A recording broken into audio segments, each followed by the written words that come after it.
Ուր գնացին ծաղիկները, սուս քնած են հողի տակ, տակ ծածկված ողջը բերը, ջուն ծածկոցով սպիտակ։ Պատկերազարդ գրքերի հեքիաթը, բանաստեղծություններն ու քարյակները քաղցր ու անուշ լեզվով իրար հերթ չտալով պատմում են մանուկները։ Թումանյանով էր ներծծված մարզային գրադարանի միջավայրն ու օդը։ Շատերից ծանոթ հեքիաթների տիկնիկային ներկայացմամբ, նորն ընթերցելու, լսելու ու բացահայտելու ցանկությամբ նշանավորվեցին ամենայն հայոց բանաստեղծի 157-ամյակն ու գիրք նվիրելու տոնը։ Ոսկին փայլում է, ոսկին ուժ է, իսկ գիրքը թուղթ է, իսկ շատ սովորական թուղթ։ Ճիշտ է ասում երեխաները։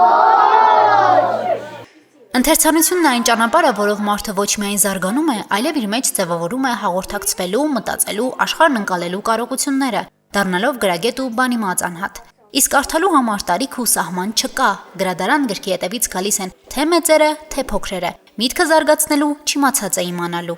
Սկսել եմ կարդալ, շատ հետաքրքիր է, արդեն կարդալուց տառերն չեն երևում, ուղղակի թվում է թե ֆիլմ է քնում աչքերի դեմը ու մի պահ տառերը ուղղակի երևում են։ Ու շատ եմ սիրել Նարդոսի ստեղծագործությունները, Ես եւ նան, Մեր թաղը, Սպանված աղավնին, Դանիել Վարուժանի ստեղծագործությունները շատ սիրեմ։ Մնացածից էլ թե բոլոր հայկական ստեղծագործներն ունեն իրենց յուրօրինակ դերը գրականության բնագավառում ու չեմ կարող ինչ-որ մեկին ավելի բարձր դասել։ Բոլորն էլ ունեն իրենց ուրույն դերը։ Հենց գրադարանից է գալիս եմ։ Ինչ հեղինակ եք նախընտրում տիկնիկյան։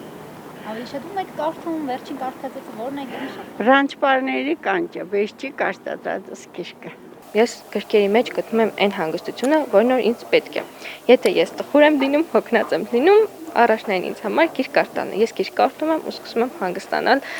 հասկանալ, որ կյանքը հիասքանչ է, չնայած որ գրքերի մեջ կարող լինել չարը եւ այլն, բայց միշտ վերջում հաղթում է բարին։ Մանյան եմ շատ սիրում եմ իր ստեղծագործություններից ամեն բան, բանաստեղծություններն եմ շատ նախընտրում, Պարուր Սևակ եմ շատ սիրում։ Գնդելիք Պոլկոնիկի գիրքն եմ նվիրելու Կամիլային։ Պետք է կարդալ, շատ կարդալ, բայց ումից սկսել, ինչպես ընտրել, երբ ընտրությունն անսահման է, առաջարկվող գրականությունը մեկը մյուսից արժեքավոր ու նախընտրելի։ Գրքասերների համար այս օրը առանձնակի է կարևորվում։ Շատերի համար Թումանյանը եղել ու մնում է դասական գրականության նախընտրելի հեղինակը։ Մանյանը սովորաբար գրել է հեքիաթներ, բայց այդ հեքիաթների հիմքում դրված է ավելի կարևոր եւ հիմքային խորհուրդներ, որոնք անհրաժեշտ են եւ մեծերին, եւ փոքրերին, բայց ես խորհուրդ կտամ ավելի շատ մեծերին։ Նրա հեքիաթները, որոնք խորհուրդ են տալիս չստել, չլինել վատ, միշտ բարին է հաղթում, հետաքրքիր փաստ ասեմ, որ նրա սիրտը թաղված է հենց իր տուն թանգարանի դիմաց։ Շատ պատմություններ կա նրա այդ կյանքից։ Հանդիպումներ կար Անդրանիկ Օզանյանի հետ եւ Անդրանիկի հետ զրույցի ժամանակ Անդրանիկին երբ նրա արազգործն էին գոհում, Անդրանիկը ասաց, որ բոլորս կմոռացենք, բայց քո շունը կատուն չի մոռացի, հավիտենական կապրի։ Այսօր մենք խոսում ենք բարեգործությունից, բայց իր ժամանակների մեծագույն բարեգործություններ ես կասեի։ Թումանյանը իր հորից քահանայի զավակ լինելով հանդերձ ժառանգել էր մեծ պարտքեր, նրա հայրը նաև ուներ, սակայն պարտքերին զուգահեռ Թումանյանը նաև որդեգրեց բազմաթիվ անօթևան երեխաների, որոնցով կարողացար պարտքերի մեջ թաղված, կուտակված Թումանյանը կերակրել էր զավարակներին։ Ի վերջո Թումանյանի շնորհիվ մենք ունենանք հայ ազգային մեծ գործիչներից մեկին, Կարեն Դեմիրճյանին, դուրսընթագին Կարեն Դեմիրճյանի մորը, որդեգրել էր Մեծն Թումանյանը։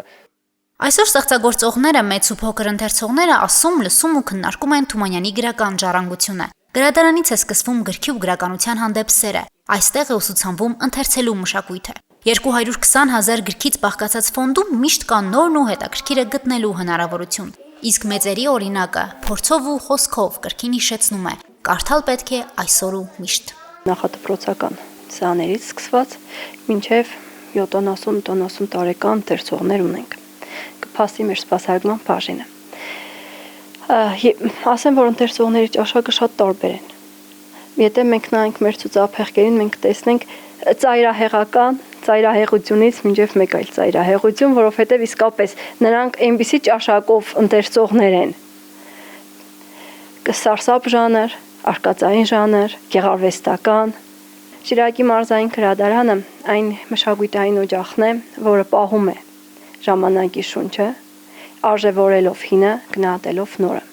Մանուկների համար ներկայացումներից մինչև գրական ընթերցումներ, ճիշտ գիրք ընտրելուց, նվիրելուց ու ստանալուց մինչև լավագույն ընթերցողների պարգևատրում։ Միջոցառումների շարքը մի կարևոր ասելիքով էր՝ ընթերցողների հետաքրքրությունն արթուն պահել, ընթերցանությամբ տարվելու առաքելությունը շարունակել։ Հասմիկ Թումասյանը, Արարատ Ծատուրյան, Հորիզոն։